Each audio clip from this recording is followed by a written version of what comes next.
Today, I'm going to talk about integrity because one of my favorite subjects. Integrity saved my life. About 15 years ago, 14 years ago, my life fell apart. I was going through a second divorce. I was drinking to a point of oblivion. I was lying to everybody around me, and I was in so much pain. And I didn't know why. All I knew was that when I was drinking, the pain kind of went away a little. At least it distracted me. But the drinking actually started to become more of a problem because I was missing things, calling in sick, being hungover all the time, and my solution became the problem because my solution was alcohol. And alcohol acted as a way for me to be able to get out of my head and away from all of the pain in my life that was going on. And it wasn't until I started getting sober and I started doing rehabilitation, going to AA, finding a sponsor, and working the steps that I started to understand both why my life was in such a mess and what I needed to do to get out of it. And it started with my sponsor one day telling me, Chuck, the reason you're in so much pain is because you're out of integrity. Now, I didn't know what integrity, I mean, I had heard the word, but I didn't really know or understand what integrity was. And his words just kind of resonated with me. So I decided to do a deep dive and discover for myself what integrity is. And what I found was integrity isn't one thing. Integrity is an integration of things. In fact, the word integrity breaks down into intra, the first part of the word being integrated or whole. And so, what is integrity? But it's the wholeness of our values. Aristotle said, the sum is greater than the whole of its parts, meaning that if you take a watch, for example, and it's got all of these parts, these cogs and wheels and springs and sprockets, and when it's all working together, it serves a higher purpose. The sprocket by itself doesn't really do much, but when you put it in conjunction in integrity piece of the watch is able to serve its purpose, and the purpose of the watch then is to tell time. Integrity, personal integrity, is similar in that when I'm acting in accordance with my values and my virtues, I am serving my higher purpose. A lot of us struggle with knowing what our purpose is. And that's because we don't have integrity. You don't know what your purpose is because you don't know what your values are. You don't know what your core values and your systems are.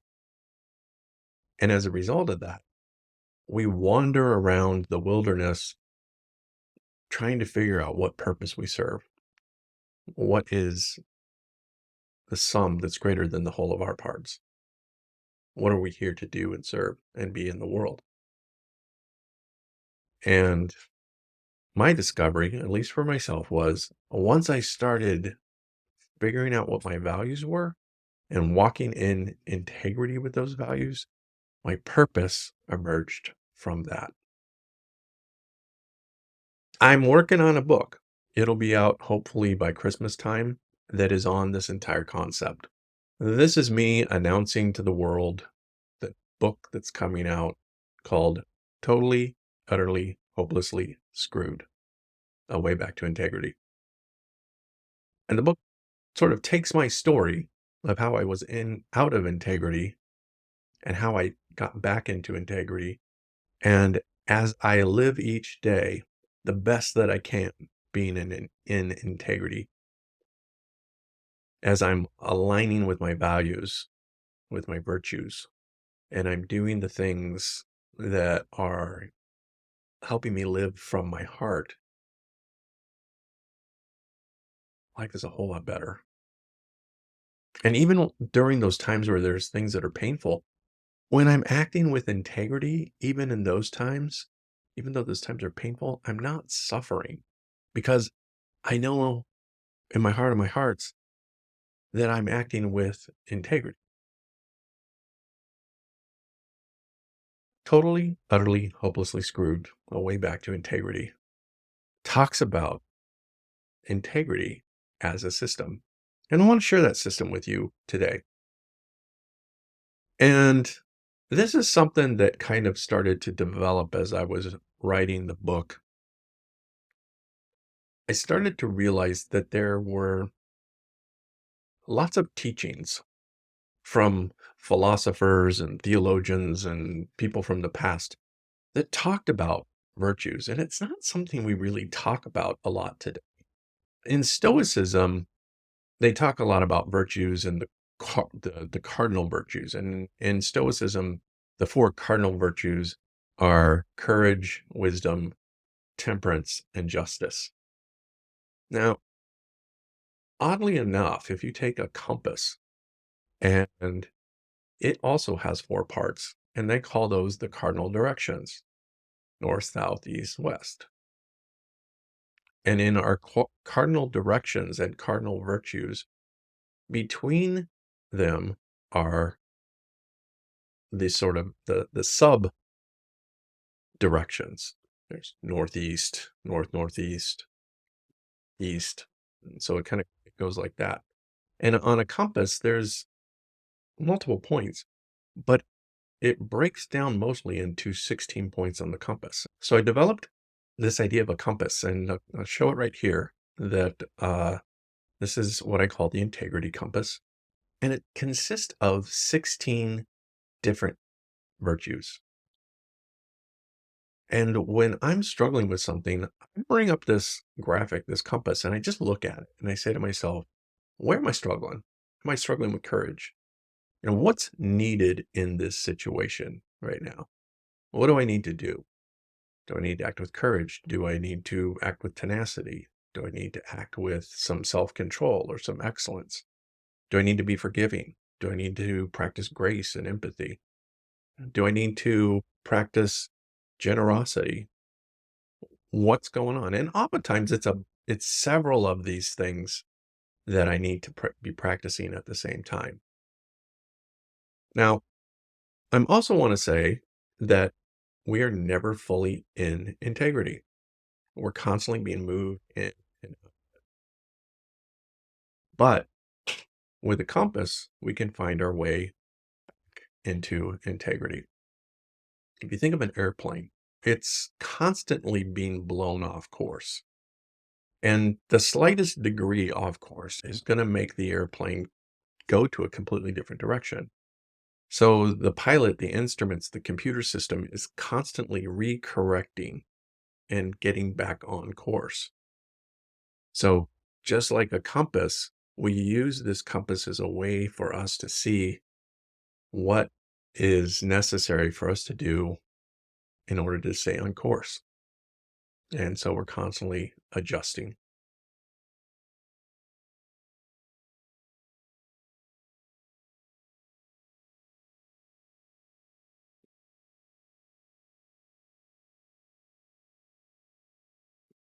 So let's talk a little bit about the compass.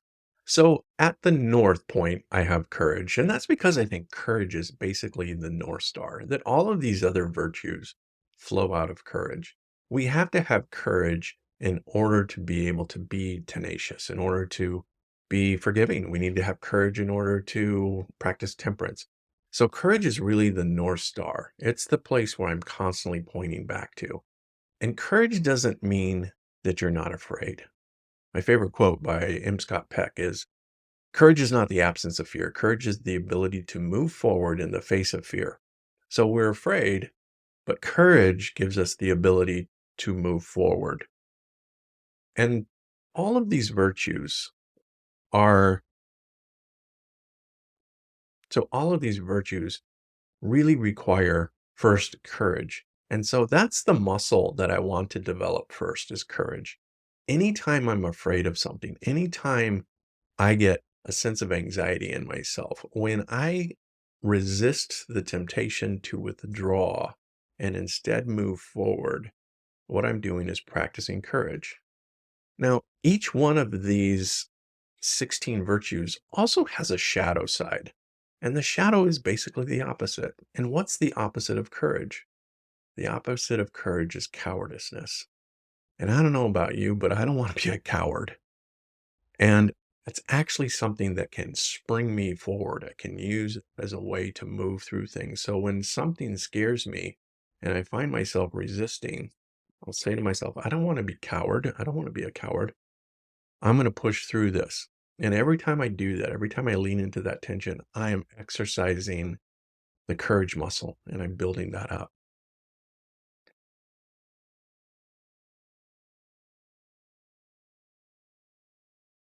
So courage is a North Star. And then there's assertiveness. Assertiveness is just the ability to assert yourself. What do I need? How do I go out and get that? Tenacity is the ability to stick with something, even when it's really hard, even when it feels like you're doing everything you can and you're not getting the results that you want. It's staying with it and finding different ways in which to approach a problem as opposed to giving up on the problem. Loyalty. That's one that guys, when I talk to them, they're like, "Oh yeah, I'm really loyal." Loyalty. And loyalty is a little bit different than I'm true to someone else. Loyalty really starts with myself. I've got to be loyal to myself. In fact, all of these virtues start with me practicing these virtues for me so that I can extend my character into the world and with other people. Wisdom. Now, wisdom is something that a lot of us guys, we can fall into this trap of knowledge where we just are seeking more and more knowledge. Wisdom isn't knowledge. Part of it is knowledge, but wisdom is the ability to do the thing that you know is the thing that you should do. Wisdom is the doing process of the wiser thing. Honesty. That's kind of self-explanatory. Honesty is essentially, I got to be honest with myself.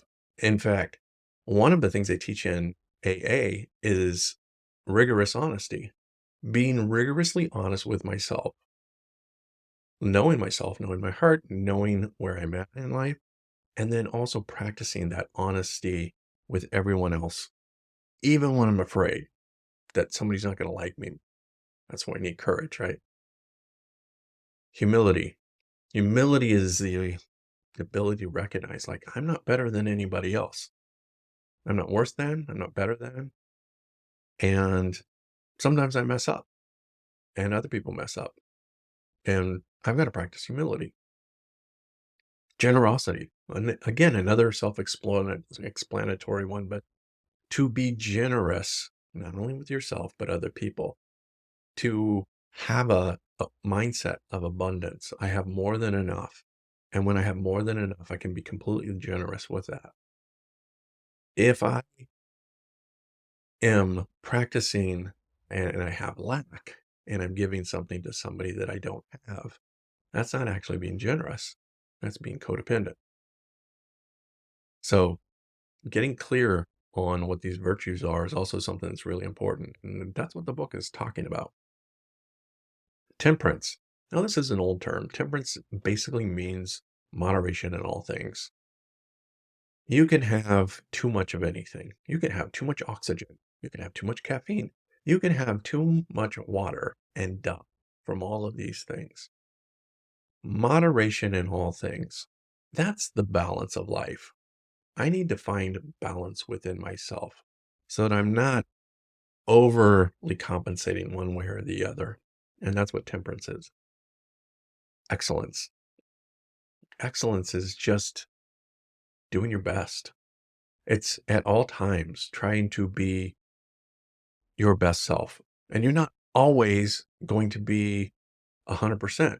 So even when you're at 50%, you're still striving to be the best. So when I'm tired and hungry and cranky, I still need to practice excellence. It's not going to be as good as if I'm full and rested and joyous and free. But practicing excellence all the time is an important value that I have in a virtue. Patience. When I say patience is a virtue, right? And patience is the ability to sit and wait and the tension not knowing. That's hard for us. We want to know. We want the answer. We want solutions. And sometimes we have to wait. So just the ability to hold the tension of not knowing and not having the answer. I think that's what patience is. Then we've got self-mastery. Self-mastery is the physical, emotional, spiritual part of myself. Like I have to master my body. I have to master my brain. I have to master my mind so that I am continuously walking in integrity. Self-mastery. Justice. Well, justice is an interesting word because when we think of justice, oftentimes we think of retribution, a payment. You did something to me and I owe you something back. And I need to restore the balances of justice. But justice isn't about balancing. Justice is about seeking to restore, seeking to go from the wounded place, but to restore justice means not that the scales are balanced in that you punched me in the nose and so I punch you in the nose and now we're even. But justice is about restoration of the relationship. Empathy is the ability to feel what someone else is feeling. Empathy is the ability to be vulnerable. Empathy is the ability to, similar to humility, to be able to say, there but for the grace of God go I. Empathy is feeling into another person and feeling their pain so I can empathize and understand where they're coming from. Because one of the greatest human needs is to be understood and to understand. Grace, maybe one of my favorite topics. Grace is a really misunderstood word. When you think of grace, we think of like a dancer or elegance or something along those lines. But grace is actually a word that means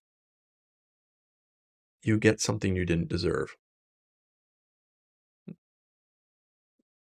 Classic would be you didn't eat your dinner, but you get dessert anyway. That's grace. Yeah. Grace is I am undeserving of this thing, and yet I receive it anyway. And by receiving grace, that also requires that I practice humility because I didn't deserve anything for this. I didn't do anything. I don't deserve to live in the United States of America. I don't deserve to have the things that I have, house, car, those kind of things. Could have just as easily been born into poverty. But grace, for whatever reason, this is where I was born. And so I am grateful for the grace. When we say grace at the dinner table, we're talking about what we're grateful for, things that we didn't deserve. And that's what grace is. And then forgiveness is a huge one. This is where a lot of us get trapped. Forgiveness is not about a clean slate. Forgiveness is about letting go of something, letting go of your pain. Somebody did something to me, and I owe them this thing back. Right? They punch me in the nose. I owe you a punch back. That's what justice is. But forgiveness is, and part of it is grace. I choose not to collect on the debt. You don't deserve it, but I choose not to collect on the debt. You hurt me. What I owe you is hurt back. But I am choosing to forgive the debt. And that's what forgiveness is. Basically, it's forgiving the debt that somebody else created. So these are my 16 virtues, and they're mine. These are the ones that I came up with. You probably have some other ones that yourself that are important. But I think the important piece is that we take some time to really distill down what our virtues are, what our values are, What do we hold dear? And then we practice those things. I often encourage guys to figure out what their top 5 core virtues or values are. That's because 16 is kind of a big number. But if you can break it down, even down to the top 3, and here's what I suggest. When you look at this compass, when you look at the 16 virtues, what are the ones that are hardest for you? What are the ones you really struggle with? Maybe it's tenacity, follow through. Maybe it's humility, like maybe you've got a lot of pride. Maybe it's self-mastery. You let yourself go. Whatever the ones are that you struggle with the most, those are your core values. Because it's easy to take something, let's say, yeah, I'm really good with generosity. I can give my time, my resources, all that kind of stuff. That's easy for me. That's not a core value. That's something you do anyway. Your core values come from practicing and growing the muscles in the ones that you struggle with the most.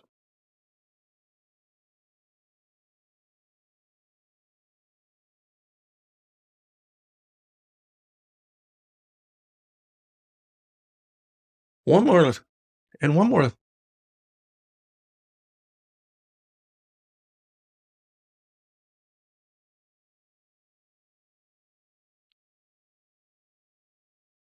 more thought about integrity is not natural. It's not natural to be courageous. It's not natural to be tenacious or assertive or loyal.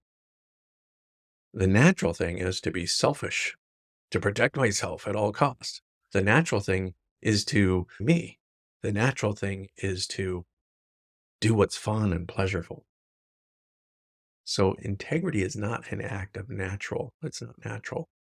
And as a result of that, it requires a supernatural act.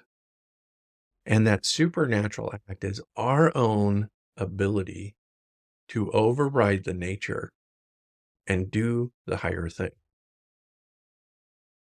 And in order for me to do a supernatural act, one of the things that I find for myself that's important is that I'm connecting with the source of love that allows me to practice these things, helps me override my natural tendencies. And so integrity is actually a very spiritual act. And when I talk about spirituality, when I'm in alignment with my values, that's when I'm feeling the most spiritual, because spirituality is the opposite of nature.